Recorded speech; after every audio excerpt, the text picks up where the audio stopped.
Hello' মই অসমবাসী ৰাইজ, কি খবৰ? ভালনে? ক'লে ভালেই চাগে। মই আহি পালোহি ৰাতি বাই ঘৰ মানে মানুহজনৰ বাইক দেখিছে নহয়, বেলুন চেলুন ফুলোৱাত চব ব্যস্ত। আৰু এই টিকলুটোৰ পেহীয়েকে বেলুন ফুলাই আছে, আৰু এইটো হ'ল এই টিকলুটোৰ ককায়েক, আৰু সেই দূৰত বহি থকা মোৰ মানুহজন। আমি বাই ঘৰ আহিলোঁ। কিয়নো আহিলোঁ ৰাতিখন, কথাটো কৈ যাওঁ। আজি এই টিকলুটোৰ 5 বছৰ সম্পূৰ্ণ, মানে আজি ইয়াৰ জন্মদিন। আৰু বাপেকে কটাত ব্যস্ত ব্ৰইলাৰ। 3টা ব্ৰইলাৰ আনিছে। বাপৰে, ইমান মাংস কোনে খাব? বহুত মানুহ মাতিছে চাগে। আৰু ময়ো আহি গ'লোঁ খৰখেদাকৈ সোনকালে। মানুহজনে ক'লে থৈ আহোঁগৈ ব'লা তোমাক, আৰু পিছত আমি যাম। আৰু মানুহজনে কথা মতেই কাম, মানুহজনে থ'বলৈ আহিলে। আৰু ভিনদেউৱে কাটি আছে ব্ৰইলাৰ। ভিনদেউৱে মোক কিবা কিবিটো কৈ আছে যে তুমিয়ে কাটাহি, আহা, কিবা কিবি কৈ আছে। আৰু ভিনদেউকো মই জোকাৰি আছোঁ। আৰু মানুহজনে ক'লে কি, বাইকক হাঁহ এগিলাচ দে, খাই মেলি মই যাওঁগৈ, পিছত নাহোঁ আৰু এইক ৰাতিপুৱা থৈ আহিবিগৈ। আৰু এইফালে কাটি আছে পচলা, যিহেতু জলকীয়া ভাজি এখনতো লাগিবই। চাওঁতে চাওঁতে টিকলুটো 5 বছৰ সম্পূৰ্ণ হ'লগৈ। সেইদিনাখন জন্ম হোৱা নিচিনা লাগিছিলেহে, কিন্তু 5 বছৰ সম্পূৰ্ণ হ'লগৈ। আৰু ইয়াতে দেউতাকে কাটি আছে, আৰু এইফালে বনাব লৈছে মানে পায়সৰ যা যোগাৰ চলি আছে এইফালে। আৰু এইফালে আহি গ'ল কেক কাটি। মানুহ বেছি মতা নাই, তথাপিতো আৰু ঘৰৰখিনি বাহঁতৰ পৰিয়ালটো ডাঙৰ, যিহেতু অকল ঘৰৰখিনিকে মাতিছে। আৰু এইফালে টিকলুৱে মই সজাই মেলি দিলোঁ, আৰু ককায়েক মাকৰ লগত।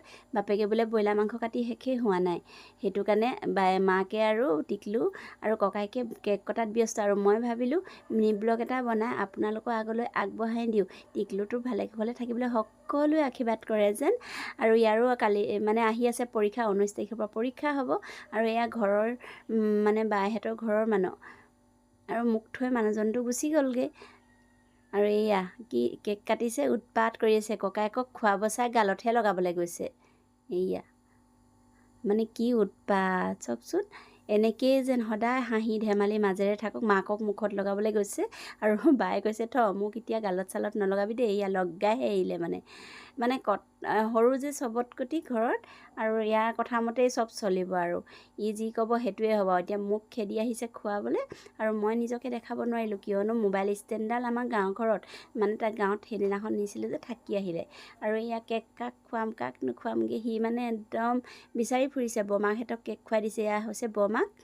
আৰু এয়া বেলুন চেলুন সজা কি ধুনীয়া লাগিছে। আৰু যিহেতু থুলমূলকৈ পাতিলোঁ, ল'ৰাটোৱে কেক লাগিবই বোলে, আৰু সেই কেক কথামতে তাৰ কথাটো শুনিবই লাগিব। সেইকাৰণে মাকে সৰুকৈ হ'লেও কেক এটা আনি নিয়মটো পালন কৰি দিলে।